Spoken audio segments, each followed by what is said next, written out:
Good morning students. आज हम chapter number 3 discuss करेंगे, परमाणु और अणु। क्वेश्चन आंसर ही कर रहे हैं हम पिछले चैप्टर से। आधा चैप्टर ही हमने चैप्टर सोल्व किया था, उसके बाद हम क्वेश्चन आंसर ही सोल्व कर रहे हैं। आप इन्हीं को समझ लीजिए ध्यान से। फर्स्ट क्वेश्चन है, परमाणु को परिभाषित कीजिए। परमाणु को हमने सेकंड चैप्टर में भी हमने पढ़ा था तत्वों में कि परमाणु क्या होते हैं। परमाणु शब्द सबसे पहले डेमोक्रिट्स एक साइंटिस्ट थे, उन्होंने यूज़ किया था। वे छोटे से छोटा कण जिसको और ज़्यादा विभाजित नहीं किया जा सकता, उसको हम क्या कहते हैं? परमाणु कहते हैं। अविभाज्य का मतलब जिसको और ज़्यादा नहीं विभाजित किया जा सकता। तो अविभाज्य मतलब जिसको और ज़्यादा नहीं तोड़ा जा सकता, और ज़्यादा विभाजित नहीं किया जा सकता, वो छोटे से छोटा कण उसको हम परमाणु कहते हैं। एग्जाम्पल भी है, जैसे हमने लिया था कि जैसे हम पत्थर को तोड़ तोड़ के बिल्कुल बारीक पाउडर बना दें, तो जो पाउडर का कण है तो एक तरह से हम उसको परमाणु कह रहे हैं। यहाँ पे एग्जाम्पल के लिए बोल रही हूँ मैं। तो परमाणु वो छोटे से छोटा कण जिसको और ज़्यादा विभाजित नहीं किया जा सकता, उसको हम क्या कहते हैं? परमाणु कहते हैं। सेकंड क्वेश्चन है, द्रव्यमान संरक्षण का नियम समझाइए। द्रव्यमान संरक्षण का नियम क्या कहता है? संरक्षण का मतलब होता है बचाव, मतलब वो कम या ज़्यादा ना हो, उसको हमें इक्वल ही रखना है। तो इस नियम के अनुसार क्या होता है कि जो भी रासायनिक अभिक्रियाएं होती हैं, जब अभिकारक रिएक्ट करके उत्पाद बनाते हैं, तो उसमें जो उनका द्रव्यमान होता है वो हमेशा संरक्षित रहता है। द्रव्यमान मैंने आपको बताया था, द्रव्यमान किसी भी वस्तु में निहित पदार्थ की मात्रा को हम द्रव्यमान कहते हैं। और द्रव्यमान कहीं पे भी बदलता नहीं है। आप चांद पे चले जाओ या कहीं और प्लेनेट पे चले जाओ, अर्थ पे चले जाओ, द्रव्यमान हमेशा बराबर रहता है, लेकिन भार हर वस्तु का जगह जगह पे बदलता रहता है। तो द्रव्यमान संरक्षण का नियम यही कहता है कि जब कोई भी अभिक्रिया होती है, तो उसमें जो अभिकारक और उत्पाद हैं, उनके जो द्रव्यमान है वो हमेशा समान रहता है, इक्वल रहता है। तो अभिकारकों का कुल द्रव्यमान बराबर है उत्पादों का कुल द्रव्यमान। ठीक है, ये आगे पढ़ेंगे जब हम रिएक्शन को सोल्व करेंगे ना, तो वहाँ पे पढ़ेंगे। अभी के लिए सिर्फ डेफिनेशन लिख दो। ठीक है। डाल्टन का परमाणु सिद्धांत समझाइए। डाल्टन जो एक साइंटिस्ट थे, उन्होंने सबसे पहले परमाणु सिद्धांत दिया था 1808 में। उन्होंने कुछ पॉइंट्स बताए थे हमें, तो वो पॉइंट्स यहाँ पे दिए हुए हैं नीचे, उनको एक बार समझ लीजिए। पहला तो क्या कहा है? द्रव्य सूक्ष्म अविभाज्य परमाणुओं से मिलकर बना है। तो जो कोई भी चीज़ है इस संसार में, ब्रह्मांड में, वो सभी क्या है? छोटे छोटे कणों से मिलकर बनी हुई है। उन कणों को हम क्या कहते हैं? परमाणु कहते हैं। तो द्रव्य सूक्ष्म अविभाज्य, जिनको और ज़्यादा नहीं तोड़ा जा सकता, उन कणों से मिलकर बना है, उनको हम क्या कहते हैं? परमाणु कहते हैं। तो फर्स्ट पॉइंट तो यही है। सेकंड पॉइंट, एक रासायनिक तत्व के सभी परमाणु छोटे छोटे कणों से मिलकर बना है। तो एक तत्व में जितने भी परमाणु होंगे, उनका भार और उनके गुण एक समान ही होंगे। ठीक है। जैसे हमने उसको पत्थर को तोड़ के पाउडर बना दिया था, वो एग्जाम्पल ले रहे हैं हम, उसको हर जगह इस्तेमाल मत करना। तो वो एक समझाने के लिए चीज़ है कि पाउडर बना दिया, तो जो पाउडर के जितने भी जो भी कण होंगे, सारे के सारे बराबर होंगे, बराबर भार के होंगे, और उनके अंदर द्रव्यमान भी बराबर होगा, और बाकी जो भी गुण होंगे वो समान होंगे। वैसे तत्व जैसे हमारा लोहा हो गया, सोना हो गया, चांदी हो गया, उसका कोई भी कण तोड़ लो तो कितना, मतलब कोई भी परमाणु निकाल लो उनका, तो उनके गुण आपस में बराबर ही होंगे। एक लोहे का अगर सेम एक का ही बोल रहा है, एक रासायनिक तत्व, जैसे या सिर्फ आप लोहा लो, तो लोहे को आप कितना ही बारीक तोड़ लो, उसके बाद भी वो लोहा ही रहेगा। और सोने को तोड़ोगे तो वो भी सोना ही रहेगा। उनके आपस के जो गुण हैं और जो भी भार है वो हमेशा बराबर रहेंगे परमाणुओं की। थर्ड पॉइंट, भिन्न भिन्न तत्वों के परमाणु एक दूसरे से भिन्न होते हैं, और उनके परमाणु भार भी भिन्न भिन्न होते हैं। भिन्न भिन्न तत्वों में जैसे यहाँ पे हमने दो ले लिए, एक लोहा ले लिया, एक सोना ले लिया, दो तत्व ले लिए, एक लोहा और एक सोना। तो उनके जो गुण होंगे, लोहा सोने के बराबर थोड़े ना है, लोहा तो काफ़ी सस्ता है सोने से। तो लोहे के गुण हैं वो सोने के बराबर नहीं हो सकते, उनका भार भी बराबर नहीं हो सकता। एक रासायनिक तत्व की बात हो रही थी पहले वाले पॉइंट में। एक रासायनिक तत्व जैसे लोहा लिया या फिर हमने सोना लिया, सिर्फ एक ही लेना है, तो उसके जो परमाणु होंगे उनके गुण आपस में बराबर होंगे। लेकिन जब हमने दो भिन्न भिन्न तत्व लिए हैं, जैसे एक लोहा लिया और एक सोना लिया, तो उनकी आपस के गुण आपस में नहीं मिलेंगे। लोहा तो चुंबक से चिपक जाता है, लेकिन सोना थोड़ा ना चिपकेगा।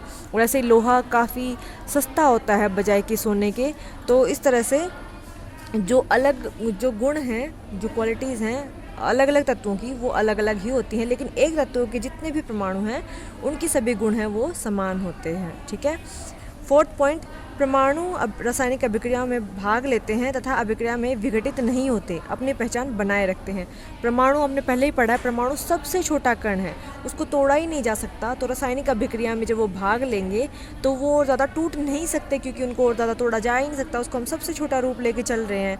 तो वो कभी भी अभिक्रिया में विघटित नहीं होते और अपनी पहचान बना के रखते हैं। ठीक है। विभिन्न तत्वों के परमाणु परस्पर सरल संख्यात्मक अनुपातों में संयोग करते हैं और यौगिक बनाते हैं। तो जो भी कोई भी तत्व जब जुड़ते हैं तो उनमें कुछ परमाणु होते हैं, उनकी कोई निश्चित संख्या होती है, तभी वो जुड़ के यौगिक बनाते हैं। ठीक है। तो डाल्टन के सिद्धांत आपको समझ आ गए होंगे। पहला पॉइंट तो यही है कि वो सबसे छोटे छोटे कणों से मिलकर बना होता है, जिनको हम परमाणु कहते हैं।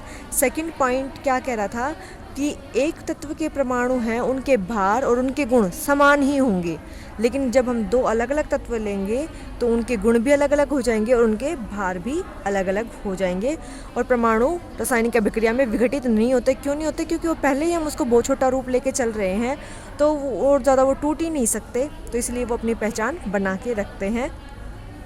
और फिफ्थ पॉइंट है कि जब कोई भी यौगिक बनता है तो परमाणु एक निश्चित अनुपात में आपस में जुड़ते हैं, तभी हम यौगिक बना पाते हैं। ठीक है।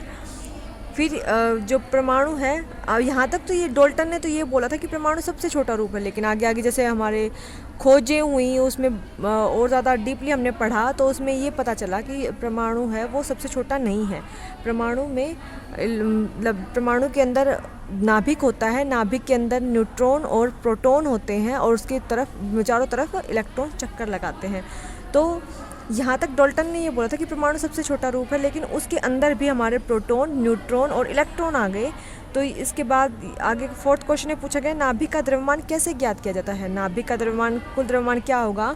नाभिक का कुल द्रव्यमान प्रोटॉन और न्यूट्रॉन की संख्या का जोड़ होता है।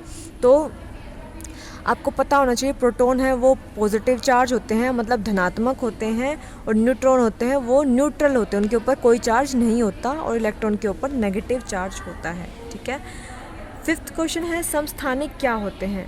ऐसे परमाणुओं को जिनका परमाणु क्रमांक समान होता है परंतु द्रव्यमान संख्या भिन्न भिन्न होती है, उनको हम क्या कहते हैं? समस्थानिक कहते हैं।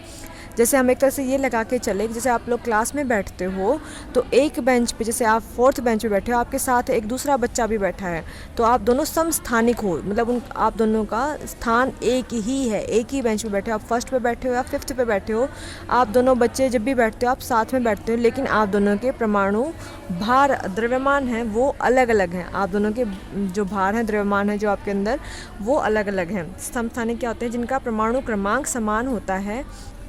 जैसे यहाँ पे क्लोरीन का एग्जाम्पल ले रहे हैं, क्लोरीन में 17, ये भी क्लोरीन 17 है, लेकिन इनका भार, द्रव्यमान संख्या अलग अलग होती है 35। द्रव्यमान और भार में मैंने फ़र्क बहुत बार बता चुकी हूँ। द्रव्यमान किसी भी पदार्थ के अंदर निहित मात्रा होती है, उसको हम द्रव्यमान कहते हैं। भार हर जगह अलग अलग हो जाता है, द्रव्यमान कहीं पे भी अलग अलग नहीं होता है। तो यहाँ पे समस्थानिक क्या है इनके? जैसे हम मान के चलें कि इनके रोल नंबर तो सेम है 17 या बेंच नंबर मान के चलें कि 17 सेम है, लेकिन इनका द्रव्यमान अलग अलग है, एक का 35 है, एक का 37 है। तो ये क्या है? हमारे समस्थानिक कहलाते हैं, जिनके परमाणु क्रमांक समान हो। परमाणु क्रमांक, ये नीचे वाला पार्ट, परमाणु क्रमांक समान हो। परमाणु क्रमांक मतलब नंबर ऑफ़ इलेक्ट्रॉन और या फिर नंबर ऑफ़ प्रोटॉन भी मान के चलते हैं। जो नीचे दिया होता है यही हमारे नंबर ऑफ़ इलेक्ट्रॉन या नंबर ऑफ़ प्रोटॉन होते हैं किसी भी तत्व के अंदर। ठीक है। तो ये 17 है, ये परमाणु क्रमांक है, यही इनके प्रोटॉन की संख्या और इलेक्ट्रॉन की संख्या है, और जो ऊपर दिया गया है ये परमाणु द्रव्यमान है। ठीक है। यहाँ तक समझ आया आप लोगों को? क्वेश्चन नंबर 6, अणु क्या होते हैं?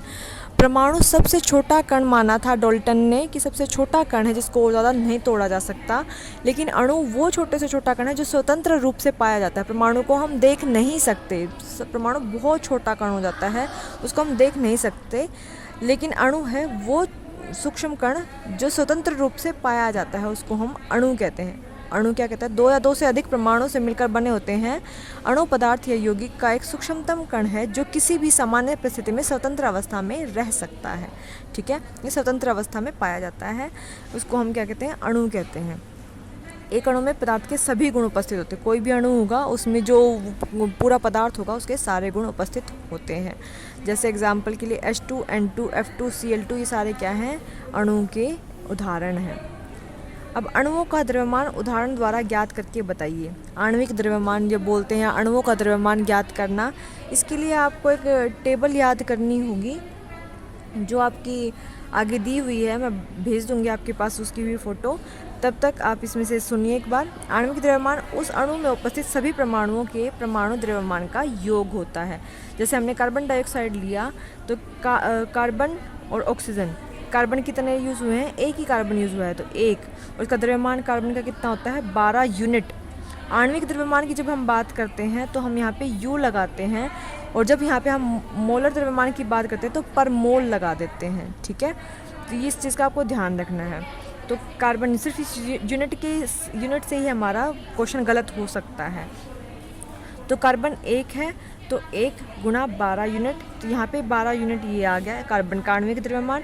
फिर ऑक्सीजन का द्रव्यमान में क्या है, कितने ऑक्सीजन यूज़ हुए हैं, 2, तो 2 गुणा इसका भार द्रव्यमान होता है ऑक्सीजन का 16 यूनिट, तो 16 दूनी 32, 32 यूनिट्स, और इसका CO2 का हम कंप्लीट निकालेंगे तो इन दोनों को जोड़ देंगे तो हमारा आ गया 44 यूनिट्स, ठीक है।